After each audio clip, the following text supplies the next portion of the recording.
ओम शांति। 27/4/24 प्रातः मुरली। ओम शांति। बाप दादा मधुबन। आज बाबा के ईश्वरी मधुर महावाक्य सुनते हैं।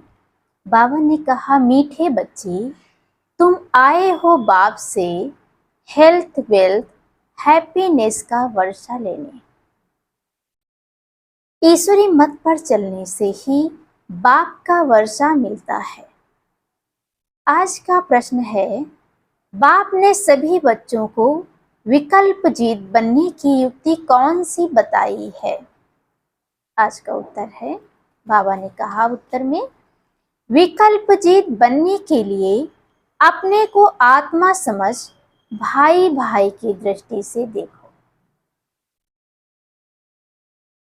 शरीर को देखने से विकल्प आते हैं, इसलिए भ्रकुटी में आत्मा भाई को देखो।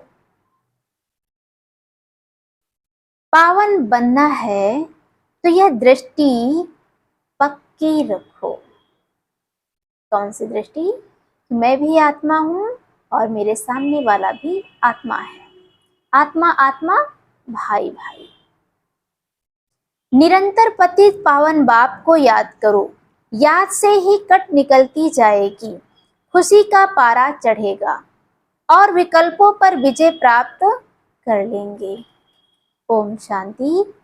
शिव भगवान वाच। अपने शालिग्रामों प्रति शिव भगवान वाच है तो जरूर शरीर होगा, तब तो वाच होगा।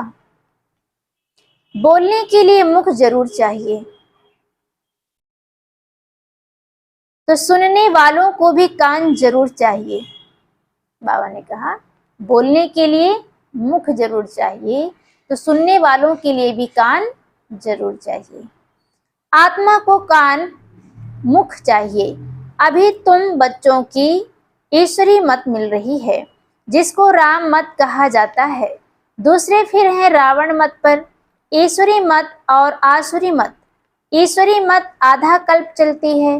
बाप ईश्वरी मत देकर तुमको देवता बना देते हैं। फिर सतयुग त्रेता में वही मत चलती है। वहां जन्म भी थोड़े हैं, क्योंकि योगी लोग हैं। और द्वापर कलयुग में है रावण मत। यहाँ जन्म भी बहुत हैं। सतयुग में बहुत थोड़े जन्म होते हैं। कलयुग में यहाँ तो अकाले मृत्यु होती रहती है, क्योंकि भोगी लोग हैं, इसलिए आयु भी कम होती है। बहुत संप्रदाय हो जाती है और बहुत दुखी होते हैं।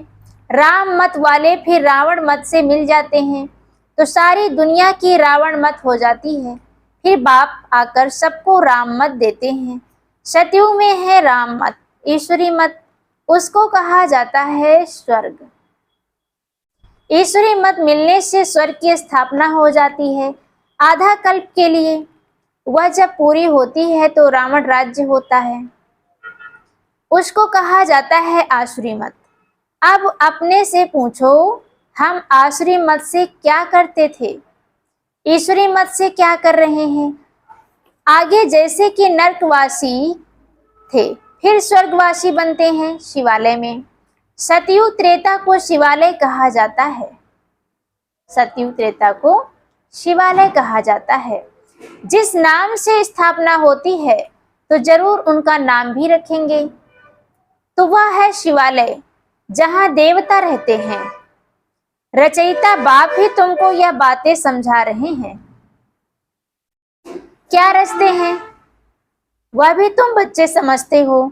सारी रचना इस समय उनको बुलाती है, हे पतित पावन व हे लिबरेटर, रावण के राज्य से व दुख से छुड़ाने वाले।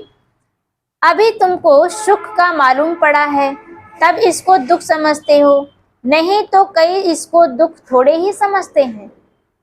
कई तो कहते हैं कि मेरे लिए यही स्वर्ग है। जैसे बाप नॉलेजफुल है, मनुष्य सृष्टि का बीज रूप है, तुम भी नॉलेजफुल बनते हो। बीज में झाड़ की नॉलेज होती है ना, परंतु वह है जड़। अगर चैतन्य होता तो बता देता, तुम चैतन्य झाड़ के हो, इसलिए झाड़ को भी जानते हो। बाप को कहा जाता है मनुष्य सृष्टि का बीज रूप सच्चित आनंद स्वरूप। इस झाड़ की उत्पत्ति और पालना कैसे होती है यह कोई नहीं जानते। ऐसे नहीं नया झाड़ उत्पन्न होता है, यह भी बाप ने समझाया है। पुराने झाड़ वाले मनुष्य बुलाते हैं कि आकर रावण से लिबरेट करो, क्योंकि इस समय रावण राज्य है। मनुष्य तो न रचयिता को न रचना को जानते हैं। खुद बाप बतला रहे हैं, मैं एक ही बार हेवन बनाता हूँ, हेवन के बाद फिर हेल बनता है।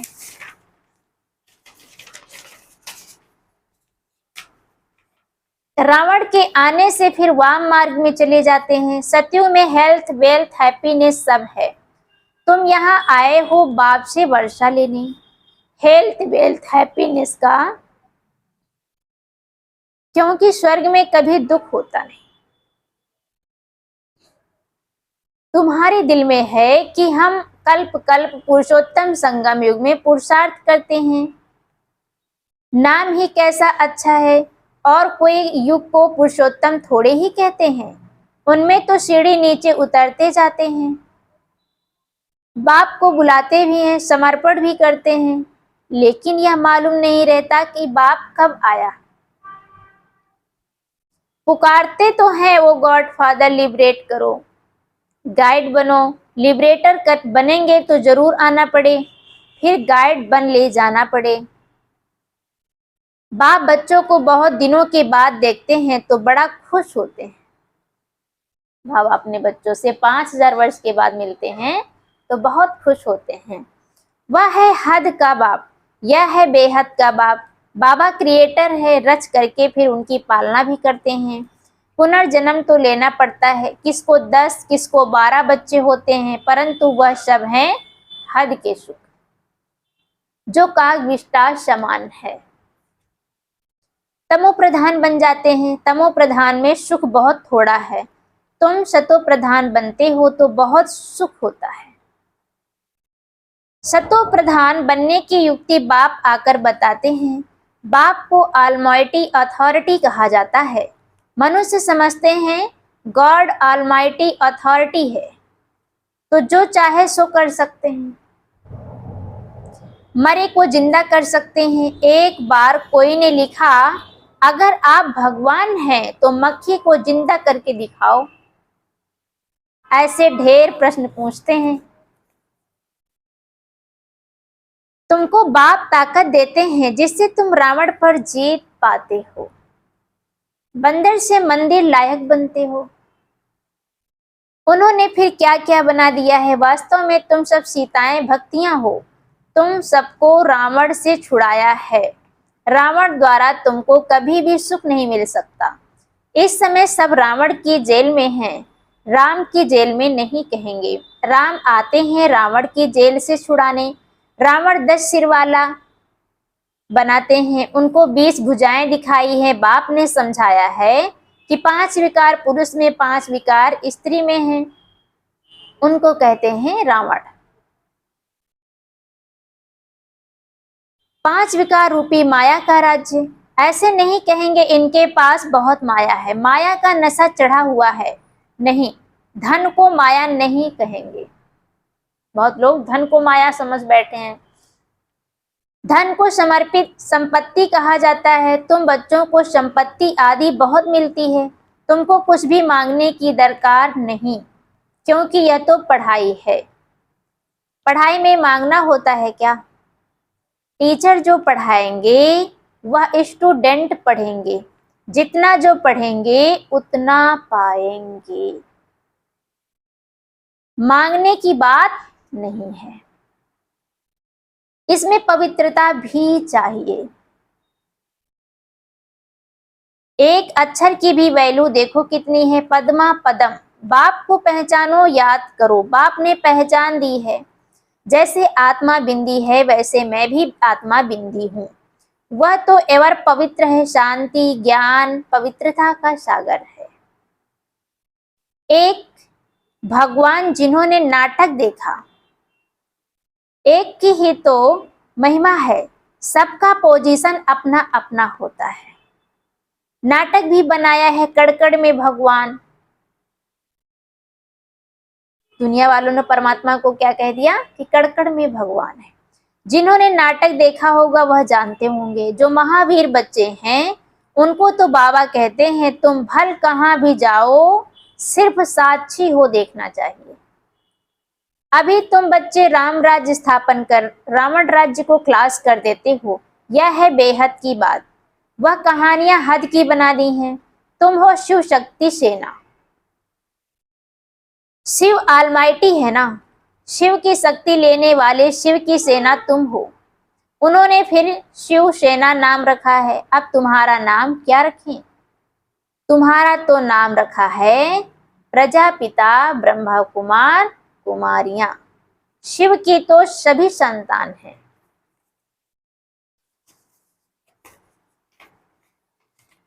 सारी दुनिया की आत्माएं उनकी संतान हैं। शिव से तुमको शक्ति मिलती है। किससे शक्ति मिलती है? शिव बाबा से। शिव बाबा तुमको ज्ञान सिखाते हैं जिससे तुमको इतनी शक्ति मिलती है जो आधा कल्प तुम सारे विश्व पर राज्य करते हो। तुम्हारी यह है योग बल की शक्ति और उन्हों की है बाहुबल की। भारत का प्राचीन राजयोग गाया हुआ है। चाहते भी हैं भारत का प्राचीन योग सीखें जिससे पैराडाइज स्थापन हुआ था। कहते भी हैं क्राइस्ट से इतने वर्ष पहले पैराडाइज था।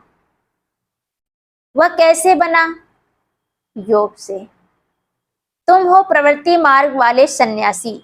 वह घर बार छोड़ जंगल में चले जाते हैं। ड्रामा अनुसार हर एक को पार्ट मिला हुआ है।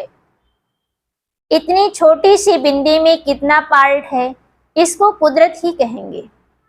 आत्मा कितनी छोटी बंदी हुई है और इसमें पार्ट 5000 वर्ष का अनुरा हुआ है। बाप तो एवर शक्तिमान गोल्डन एजेड है। अभी तुम उनसे शक्ति लेते हो। यह भी ड्रामा बना हुआ है। ऐसे नहीं कि 1000 सूर्यों से तेजोमय है। वह तो जो जिसका भाव बैठता है तो उस भावना से देखते हैं।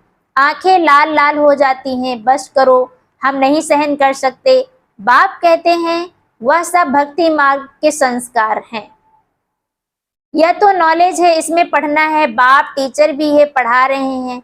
हमको कहते हैं तुमको तमो प्रधान से सतो प्रधान बनना है। बाबा ने समझाया है hear no evil see no evil. बुरा मत सुनो, बुरा मत देखो।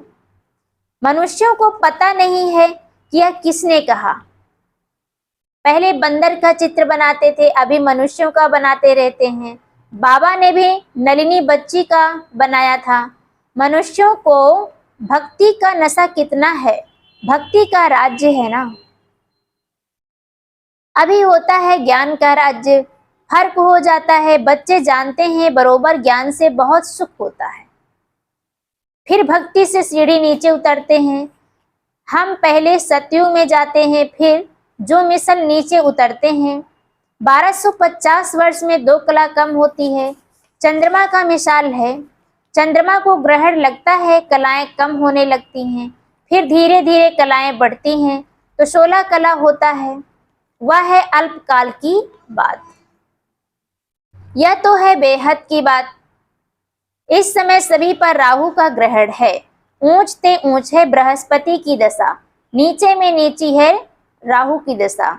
एकदम देवाला निकाल देते हैं। बृहस्पति की दशा से हम चढ़ते हैं। वह बेहद के बाप को जानते नहीं है।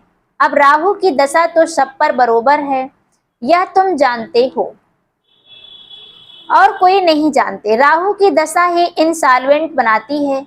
बृहस्पति की दशा से सॉल्वेंट बनते हैं। भारत कितना सॉल्वेंट था, एक ही भारत था। सतयुग में राम राज्य पवित्र राज्य होता है। सतयुग में राम राज्य पवित्र राज्य होता है जिसकी महिमा होती है। अपवित्र राज्य वाले गाते हैं मैं निर्गुण हारे में कोई गुण नहीं। ऐसी संस्थाएं भी बनाई हैं निर्गुण संस्था। अरे यह तो सारी दुनिया निर्गुण संस्था है। एक की बात थोड़े ही है, बच्चे को हमेशा महात्मा कहा जाता है। तुम फिर कहते हो कोई गुण नहीं, यह तो सारी दुनिया है जिनमें कोई गुण न होने के कारण राहु की दशा बैठी है। अब बाप कहते हैं दे दान तो छूटे ग्रहण। अब जाना तो सबको है ना, देह सहित देह के सभी धर्मों को छोड़ो, अपने को आत्मा समझ निश्चय करो। तुमको अब वापिस जाना है, पवित्र ना होने के कारण वापिस कोई जा न सके। अब बाप पवित्र होने की युक्ति बताते हैं। बेहद के बाप को याद करो। कई कहते हैं बाबा हम भूल जाते हैं। बाप कहते हैं मीठे बच्चों, पतित पावन बाप को तुम भूल जाएंगे तो तुम पावन कैसे बनेंगे? विचार करो कि यह क्या कहते हो। जानवर भी कभी ऐसे नहीं कहेंगे कि हम बाप को भूल जाते हैं। तुम क्या कहते हो, मैं तुम्हारा बेहद का बाप हूं। तुम आए हो बेहद का वर्षा लेने के लिए। निराकार बाप साकार में आए तब तो पढ़ाएं। अभी बाप ने इसमें प्रवेश किया है। यह है बाप दादा, दोनों की आत्मा इस भ्रकुटी के बीच में है। तुम कहते हो बाप दादा, तो जरूर दोनों आत्माएं होंगी, शिव बाबा और ब्रह्मा की आत्मा। तुम सब बने हो प्रजापिता ब्रह्मा कुमार कुमारियां। तुमको नॉलेज मिलती है तो जानते हो हम भाई भाई हैं, फिर प्रजापिता ब्रह्मा द्वारा हम भाई बहन बनते हैं। यह याद पक्की चाहिए। परंतु बाबा देखते हैं कि बहन भाई में भी नाम रूप की कशिश होती है। बहुतों को विकल्प आते हैं, अच्छा शरीर देखकर विकल्प आते हैं। अब बाप कहते हैं अपने को आत्मा समझ, भाई भाई की दृष्टि से देखो। आत्माएं सब ब्रदर्स हैं, ब्रदर्स हैं तो बाप जरूर चाहिए। सबका एक बाप है, सबकी बाप, सभी बाप को याद करते हैं। अभी बाप कहते हैं सतो प्रधान बनना है तो माँ में कम याद करो। जितना याद करेंगे तो कट निकलती जाएगी, खुशी का पारा चढ़ेगा और कशिश होती रहेगी। नंबर वार पुरुषार्थ अनुसार। अच्छा, मीठे मीठे सिकीले बच्चों प्रति माता पिता बाप दादा का याद प्यार और गुड मॉर्निंग। रूहानी बाप की रूहानी बच्चों को नमस्ते नमस्ते। रूहानी हम बच्चों की तरफ से रूहानी बाप दादा को याद प्यार और गुड मॉर्निंग, नमस्ते नमस्ते। शुक्रिया बाबा, शुक्रिया बाबा, वाह बाबा, वाह बाबा। धारणा के लिए मुख्य सार पहली पॉइंट है, पढ़ाई पर पूरा ध्यान देकर स्वयं को संपत्तिवान बनाना है, कुछ भी मांगना नहीं है। एक बाप की याद और पवित्रता की धारणा से पद्मा पदम पति बनना है। दूसरी पॉइंट है, राहु के ग्रहण से मुक्त होने के लिए विकारों का दान देना है। Hear no evil, see no evil. जिन बातों से सीढ़ी नीचे उतरे निर्गुण बने, उन्हें बुद्धि से भूल जाना है। आज का वरदान है, पहले आप के मंत्र द्वारा सर्व का स्वमान प्राप्त करने वाले निर्माण सो महानुभव। पहले आप के मंत्र द्वारा सर्व का स्वमान प्राप्त करने वाले निर्माण सो महानुभव। यही महामंत्र सदा याद रहे कि निर्माण ही सर्व महान है। पहले आप करना ही सर्व से स्वमान प्राप्त करने का आधार है। महान बनने का यह मंत्र वरदान रूप में सदा साथ रखना है। वरदानों से ही पलते उड़ते मंजिल पर पहुंचना। मेहनत तब करते हो जब वरदानों को कार्य में नहीं लगाते हो। अगर वरदानों से पलते रहो, वरदानों को कार्य में लगाते रहो तो मेहनत समाप्त हो जाएगी। सदा सफलता और संतुष्टता का अनुभव करते रहेंगे। आज का स्लोगन है,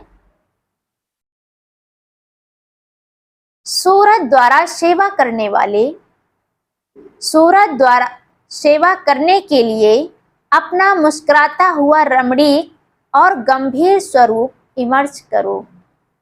सूरज द्वारा सेवा करने के लिए अपना मुस्कुराता हुआ रमणीक और गंभीर स्वरूप इमर्ज करो। अच्छा, ओम शांति, ओम शांति, ओम शांति।